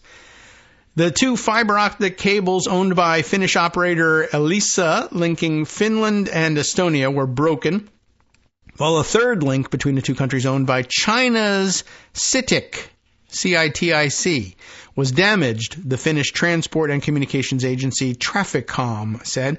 And there's a nice map here of the cables, along with the route of this tanker, which left from Russia and sailed between Finland and Estonia, dragging its anchor the whole way and, knocking into various links between the two countries in undersea cables. Oh, wow. A 4th internet cable running between Finland and Germany, belonging to the Finnish group Cinia, not CITIC from China, was also believed to have been severed, the agency said. Can't believe how many of these things are being severed by one anchor. The Finnish and Estonian governments will hold extraordinary meetings on Thursday to assess the situation, they said in separate statements. Baltic Sea nations are on high alert for potential acts of sabotage after a string of outages of power cables, telecom links, and gas pipelines since 2022. Although subsea equipment is also subject to technical malfunctions and accidents. In other words, I couldn't prove right now in a court of law that it was absolutely severed by this ship's anchor, but dang if this one ship hasn't been dragging an anchor for like hundreds of nautical miles across a bunch of cables. The Finnish electricity operator Fingrid said in a statement that repairing the 106-mile Estlink 2 interconnector would take months, and that the outage raised the risk of power shortages during the winter. And the winter months, critical to have that power and gas, of course.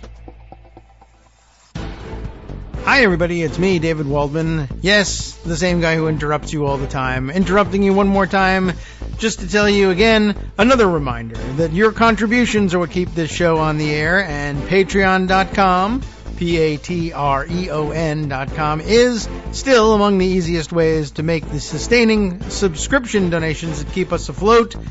Are you ready for the pep talk about how our Patreon campaign is still going strong and growing? Well, too bad. Yeah, the plain fact is we actually are headed in the wrong direction, and whereas we once had about 175 monthly patrons, we're now actually down below 150. Time to recruit some more. Not exactly the kind of news I wanted to share, but there it is. For those of you in a position to support the show, patreon.com does make it easy to make those secure, recurring monthly contributions to do so. Patreon.com/KagroX gets you straight to our donation page. We've been through a lot together. The worst of the pandemic, we hope. The worst of the insurrection, we hope. So go ahead and treat yourself. You don't need an excuse. Give yourself the gift of a little something you enjoy in life. Support the show. And of course, if you happen to prefer using PayPal or even the Square Cash app, we're up and running on those options too. So thanks again, everyone, for all your support. We couldn't, or at least shouldn't, do it without you. Hope you'll be on board soon too. Thanks for all your support. All right, welcome back now to the Kagro in the Morning Show here on Networks Radio. Let's run through the Finnish situation just once again. But I did see this. Well, let's see what they discuss in the article about this. But the notion of the importance of the electric as well as internet supply, but electric and gas lines, etc. This goes back quite a ways and is all rooted in the Russia-Ukraine situation, which you may recall, years ago, a couple of years ago, the necessity of standing with Ukraine in the face of Russian aggression, but then having Russia threaten the supplies of natural gas that heated during the winter much of Europe, including much of Western Europe, and their need then to wean themselves off of Russian oil and gas supplies, even at a higher cost than finding what they needed to supply themselves through the winter. Several winters have passed, of course, but this is an ongoing issue and an ongoing problem. And the rest of Europe, which was perhaps not as wealthy as Germany, and which was able to wean itself off by virtue of its powerful economy, I guess, a little faster than everyone else. Now everyone else is trying to catch up, and I guess, and retaliation for it, the theory goes, and not yet been proven that this is what's happening. Apparently, Finnish authorities moving slowly on this, it strikes in retaliation from the Russians. Well, if you're not going to buy our oil and gas, well, then we'll do what we can to sabotage your workarounds and hopefully not leave any fingerprints behind. All right, so where were we? The fourth internet cable, right, between Finland and Germany was also believed to have been severed, and that this could take several months to repair. The Eagle S Panamax oil tanker crossed the Estlink 2 electricity cable at 10:26 Greenwich Mean Time on Wednesday. A Reuters review of marine traffic ship tracking data showed identical to the time when Fingrid said the power outage had occurred. So, hey, it's just a weird coincidence that the ship passed right over this cable at exactly the time that the cable went out. We don't know what happened yet. It's circumstantial evidence, but it's pretty strong circumstantial evidence. You can have strong circumstantial evidence. There's nothing wrong with that. The ship was stationary near the Finnish coast on Thursday afternoon with a Finnish patrol vessel stopped nearby, the data showed. The United Arab Emirates-based Caravella LLC-FZ, ships have weird names these days, which according to marine traffic data owns the Eagle S, did not immediately respond to a request for comment. UAE owned, but Cook Islands flagged, carrying Russian oil. To where, I don't know. Carrying it through the Baltic Sea, but it's full of oil. You don't want to torpedo it. But what is the UAE doing financing oil tanking from oil tankers picking up Russian oil? Like, don't they have their own oil? They're not bringing it to the UAE, but the UAE certainly would want to be selling their own oil elsewhere. But it's just an ownership group. I don't know exactly what the motivation is. Carrying oil from one place to another is a profitable thing. The UAE investors, I'm sure, are looking to cash in, but it's a bit tangled, isn't it? Okay. Peninsular Maritime, which according to Marine Traffic acts as a technical manager for the ship, declined to comment outside the company's opening hours. Interesting. So everybody's got a hand in this ship. The Estonian farm, that's what complicates the situation. And you don't know who you're striking back against. Sink the ship. I mean, even if it was empty, if you thought you could get away with it, there's 5 countries and 5 investor groups running different aspects of the shipping business that are going to be infuriated by the loss. And which one of them are you going to care about? I'm not sure which. The Estonian foreign minister, ready for another attempt here, Margus Tishakna. And by the way, as it turns out, I saw on Blue Sky, Darwin, favorite part of the show for Darwin is me struggling with people's names when I'm reading the foreign affairs news. And I can't blame him for that. It's entertaining, even if it's frustrating. Anyway, Estonian foreign minister said in a statement that damage to subsea installations in the Baltic Sea had become so frequent that it was difficult to believe this was caused merely by accident or poor seamanship. We must understand that damage to submarine infrastructure has become more systematic and thus must be regarded as attacks against our vital structures, he said. It sounds like he's got it right. But that's some mild-mannered language. You don't want to be too inflammatory about it. The Finnish taking a balanced approach. The 658-megawatt Estlink 2 outage began at midday local time on Wednesday, leaving only the 358-megawatt Estlink 1 in operation between the two countries, Fingrid said. 12 Western countries said on December 16th that they had agreed to measures to, quote, disrupt and deter Russia's shadow fleet to prevent sanctions breaches and increase the cost to Moscow of the war in Ukraine, which sounds like a good idea all in its own right.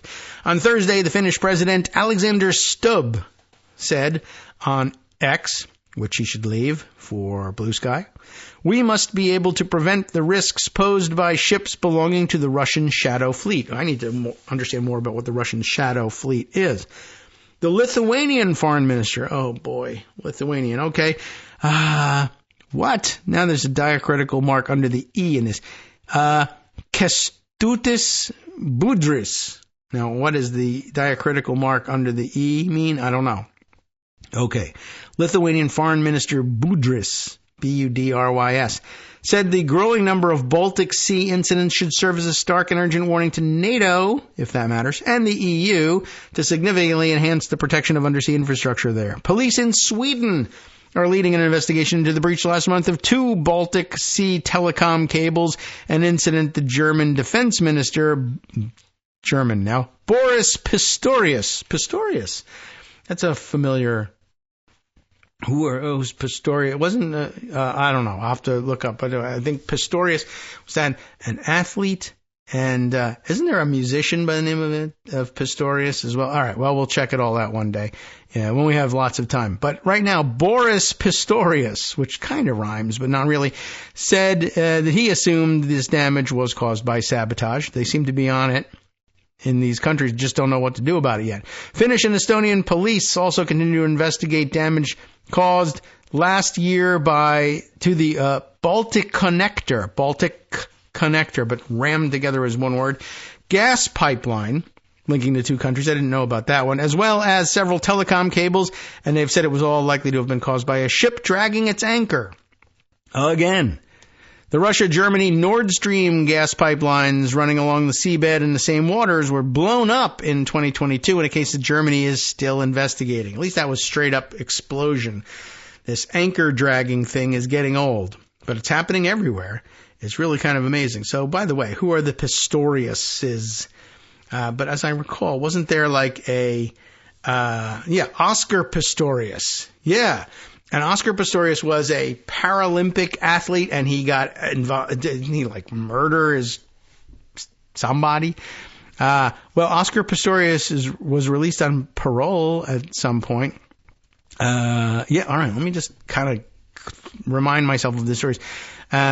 Wikipedia, which, by the way, I guess I'm thinking for the first time of donating to Wikipedia. Maybe you've been thinking about doing that this holiday season as well.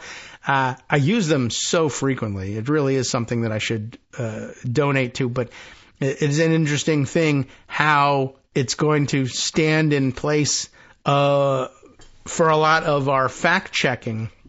I don't know, and apparently Elon Musk now at war with Wikipedia because, they occasionally, I guess, tell the truth about him, and he's not able to out-edit them, and so he wants to discredit them as a result. I don't know. There's another story I should get into this, but now I got to look at it. Oscar Pistorius, South African former professional sprinter, 10th athlete to compete at both the Paralympic and Olympic Games. Let's see, both his feet were amputated when he was 11 months old as a result of a congenital defect. But interesting. So you may remember him, but maybe you remember him shooting and killing his girlfriend, a paralegal and model as well, in his home in Pretoria, South Africa.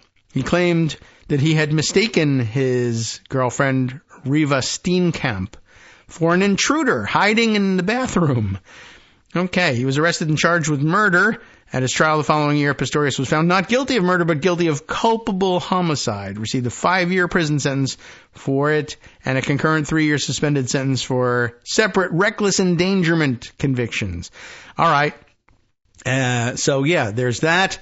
And if I'm not mistaken, there is also as I said, famous musician, which I don't know why exactly I remember. Maybe I do.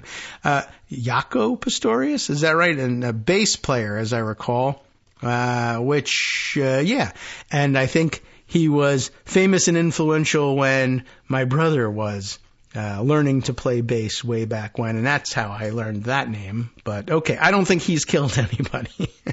So, not all Pistoriuses. But anyway, 3 famous Pistoriuses have made the news today because I made the show today anyway. Only one of them actually made news. All right, let's get the hell back to the other things I wanted to bring to your attention. Let's see, some other items for your consideration. I want to try and make some strategic choices here. We started yesterday on Matt Glassman's Substack entry, Welcome to the 119th Congress.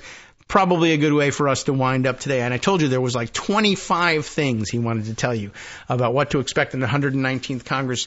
We got through, I think, 8 or 9 of them yesterday. The most important of which, just to see if I can bring you back, you can remember if you were listening to yesterday's show, what he was talking about was that although it was absolutely true and all the things we've learned about dysfunction in the House with a narrow majority are still true, and that the House Freedom Caucus and others, every member is like the Senate. We were cautioned not to turn the Senate into the House, but we have turned the House into the Senate with these ultra-narrow majorities where any one or two members can get together in coordinated fashion or not and become the nuclear tipped missile that can destroy the whole place. Just like the filibuster power gives individual senators the opportunity to disrupt entirely almost the whole legislative process.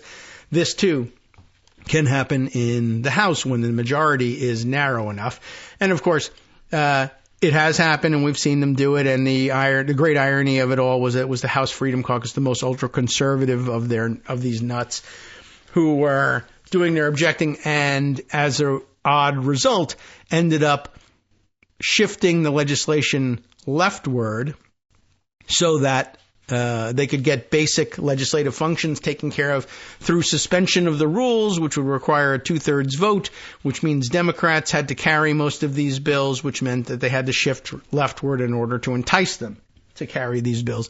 So that was an odd outcome.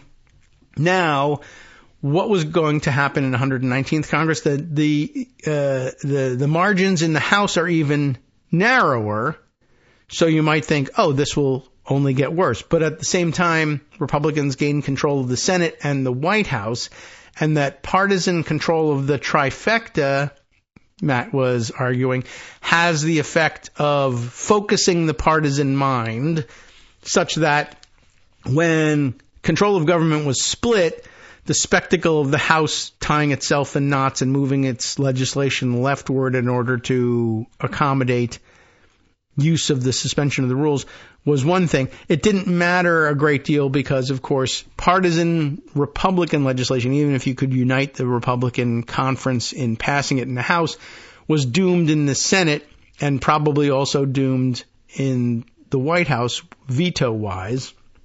So it didn't really matter. There wasn't a great, there weren't great sweeping Republican legislation at stake. It wasn't possible to pass that stuff anyway, so it didn't matter as much. But now, with the possibility of, if you could just get everybody in line, you could, in fact, have a through line to very hardcore Republican partisan legislation making it into law. But you can't have any defections. But the fact that that was dangling out there, that might be enough to get people to fall in line after some initial grumbling. I think that was the biggest point that we took away from the first, let's say, I don't know, what did we say, 7, 8, 9 items on the list that we read through. Let's see what we can remember number 6, kind of summing it up here. With something actually on the line, go along to get along has a lot of pull. In turn, the tolerance of the big players for the circus stunts and leadership fights should be significantly less. And if you squint, you can see how everyone has an incentive to work together. That was number 6. Let's continue on and see what else we can distill out of this before the weekend. If you're called upon to discuss your predictions for the 119th Congress, what can and can't be done, even with the narrow majority, and perhaps because of the narrow majority in the House, what changes there, possibly, given that there have been changes in control of the Senate and the White House. Number 7, in practice, it could still be a total train wreck, and almost certainly will be at least a slog. For one, the margins are going to be so narrow in the House in January that, remember this, even if you get literally 99% of the conference to fall into line, no questions asked. Anyone, well, yeah, we self-censored here a little bit here. Anyone a-hole and his friend could still derail you. And then, of course, number 8 told us, number 7 ended with, just like at a PTA meeting, there's always at least one a-hole. Then number 8, one problem is everyone's gotten a taste in the 118th of how easy it is to wield the balance of power, at least if your goal is to blow stuff up and pick fights with leadership. Right. Then, and of course, the reminder, a fair amount of people in the House GOP have a basic political outlook that blowing stuff up is good. And this is the core dilemma. That's point number 9. The balance of power in the House GOP is held by people for whom blowing stuff up is their basic political outlook. But when you have a narrow majority in a unified government and you want to do party line legislating, it forces the issue. I think that's kind of where we ended up. Now, point 10. For a while now, I think it's been clear that the media ecosystem surrounding the GOP has created terrible incentives for the party because there's a basic media business interest on the right to be out of power. Everything sells better as complaint. The internal logic of populism works much better from out of power, and governing is too hard and complicated and compromisey anyway for shock outrage, and a non-trivial portion of GOP House members, and some Dems, to be fair, he says parenthetically, have internalized the political style that comports to these incentives. It's not just a matter of style over substance and a lack of seriousness about governing. It's an entire approach to legislative politics. Just a heck of a lot of people more comfortable in the trappings of the 118th Congress than the 119th. Point 11. One thing the narrow House majority is going to guarantee is that the Speaker is not going to have unilateral control over the Rules Committee. And the leadership is not going to be able to assume party loyalty on rules votes on the floor. The minimum requirement for Johnson to stay Speaker will be for the House Freedom Caucus folks on rules to keep those seats. That's the new baseline, which is wild because the old way to get on rules was to be a blind loyalist to leadership. Now, you're better off threatening to depose them. That is really something. Point 12. Right up until yesterday, and this was written a couple of days ago, I thought Johnson was in good shape to retain the speakership. Winning the election seemed to quiet the critics. The prospect of unified government seemed like it might be suppressing the appetite to blow stuff up from the right, and Trump seemed ready to back Johnson in a way that made his fraught lame duck path through the CR and the defense authorization bill and the farm bill and disaster relief navigable. And seriously, who the hell actually wants that job? Okay, that's a good question too. Point 13, though, Johnson seems more on the ropes than ever all of a sudden. Representative Massey, Tom Massey, is out publicly against him for Speaker. A pile of House Freedom Caucus types are non-committal. Chip Roy is screaming about going to the mat for deficit reduction. Victoria Spartz is saying crazy stuff about leaving the party. Everyone hates Johnson's CR that turned into a 1,500-page Christmas tree. Various committee chairs are saying / pretending that they were never involved with it. They're distancing themselves from it. Elon Musk spent the entire day trashing the bill and endorsing a government shutdown, and by late afternoon, Trump and Vance had come out against it, but now want to raise the debt limit as soon as possible. By the way, I did find out what was going on between Elon Musk and the MAGA types, and I put aside a piece that we may or may not be able to get to, but apparently it's Laura Loomer and others fighting with Trump. Fighting with Elon Musk about immigration. Long story short on that one, they all want to shut down the immigration pipeline, the MAGA hardcore guys. And Elon Musk and others are saying, yeah, but not for H-1B visas that I need for tech workers. That's where it became obvious. Oh, they want to shut down. They're on board with immigration except for where it makes them money. And we're against all immigration. We're hardcore, true believers, and these guys are standing in the way of our shutting down everything. And then Musk, I guess, Twitter removed their verification tabs, which I thought were purchased anyway, but they removed their verification badges on Twitter, which is pretty petty, really. And I don't know, maybe it didn't even happen. These guys could be lying out their asses for all I know. And so now there's a pitched battle between Elon Musk and the tech bros and the hardline Laura Loomer wackadoodle conservatives who claim once again to have been shadow banned and this and that and the other thing. And hey, how's all that free speech going? Anyway, that's what I think is at the core of this battle that I was confused about at the beginning. Back to Matt Glassman. More important things going on. We're on point 14 here. One thing Johnson has working for him is that there is going to be significant pressure to wrap the speaker election up fast. We talked about what happens yesterday if they don't.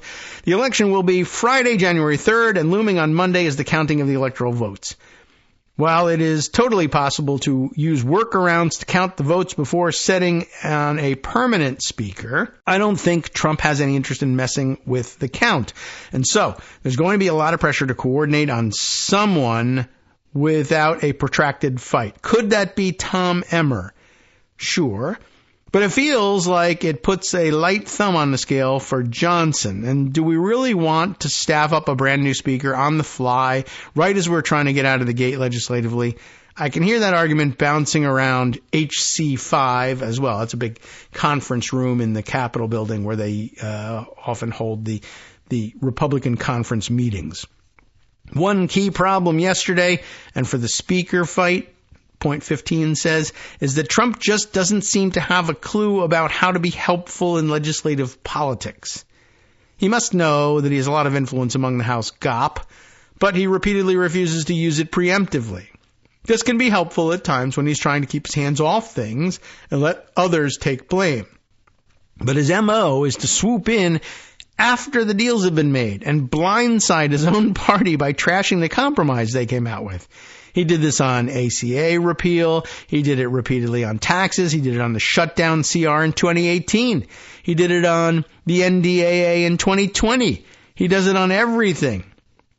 If he had just laid out his position at Thanksgiving, maybe cleanish CR with disaster relief, with farm bill extension, etc., something like that, the House GOP would absolutely have passed that bill, and then Johnson and company could have negotiated a decent deal with the Senate and moved on.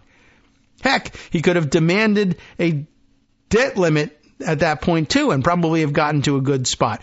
But he doesn't signal this stuff, and so it's all aimless until he comes in and wrecks it. That is a good point. Number 16, the CR from the other day was a Christmas tree of epic proportions, and I'm not at all surprised that it collapsed, but it was partially a Christmas tree because of the brutal party politics of the House GOP and the absence of Trump leadership, which will always stay absent, of course. We are going 15 years on a basic dilemma for the House GOP leadership. The right wing will not vote for any spending bills except the most extreme conservative outlier bills that can't possibly pass and often can't even get the moderate GOP on board. This means the House GOP leadership can't even get to a bargaining position for the party. Since it's must-pass legislation and their job is to pass it, the only thing they can do is negotiate with Democrats, who obviously take the opportunity to demand a whole raft of goodies, which in turn ignites the conservative media ecosystem and lets the House Freedom Caucus say, I told you these leaders were rhinos. Rinse and repeat since 2011. Well before Trump's days, the stakes have been upped in the 118th and now the 119th because the House Freedom Caucus has the balance of power and the willingness to tank rules. So the leadership can only bring these CRs to the floor as suspension bills, which require a 2/3 majority to pass in the House, which means they really have to be bipartisan efforts. Interesting. And probably a note that pro-filibuster types are from the Democratic side and from the procedural side dancing around saying, see, I told you, just like Joe Manchin said, the filibuster, which used to require a 2/3 majority in the Senate to pass anything, now just 60%, encourages bipartisan compromise. And I mean, you'd have a hard time looking at the House and seeing that that's not the case with suspension of the rules. Except it isn't so much bipartisan compromise as it is surrender among Republicans. So maybe Republicans eventually become disaffected over the filibuster and move to eliminate it, which then would just be a chip on our side, which we said, I told you they were going to remove it, and destroy it as soon as it became inconvenient for them. We will see. Maybe it took a little longer than we thought. Point 17. We better hurry. All that said, that was still a ridiculous CR. Matt says, I knew it was in trouble as soon as I saw the member pay raise provisions, and I didn't even see those until too late. Congress hasn't gotten a pay raise since 2009, even before 2011. They keep affirmatively blocking it because the politics of it are so awful, and this is the moment that they decided to go for it. I don't think there's anything in legislative politics that fires up voters more than pay raise issues. They effing hate it. And he's getting free with the language here. Maybe we should too. And the members know it. When I was at House Appropriations, the pay raise was kind of in my wheelhouse. I did the legislative branch bill, which isn't technically where it is, but everything sort of thinks it is because it makes sense. Everyone, I guess. And it doesn't say that. It says everything. And I never met a member who didn't think everyone on the Hill, members, political staff, non-political staff, should be paid better. But I also never met a member who wanted to champion it. It's just brutal politics. And now, quickly, enter Elon Musk in point 18 out of 25. I'm not even quite sure how to talk about his role in everything the other day because I can't really come up with anything remotely analogous to it. He's got on social media and started whipping against the CR from a House Freedom Caucus / populist angle, and it just seems like he was really effective. To recap, the richest man in the world was on social media retweeting everything from legitimate complaints about the CR to completely made-up populist nonsense.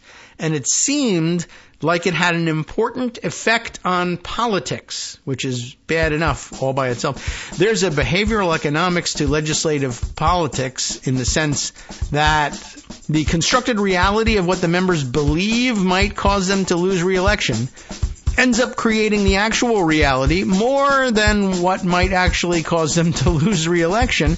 And my read on this is that Musk's whipping against the bill was second only to Trump coming out against it in influence.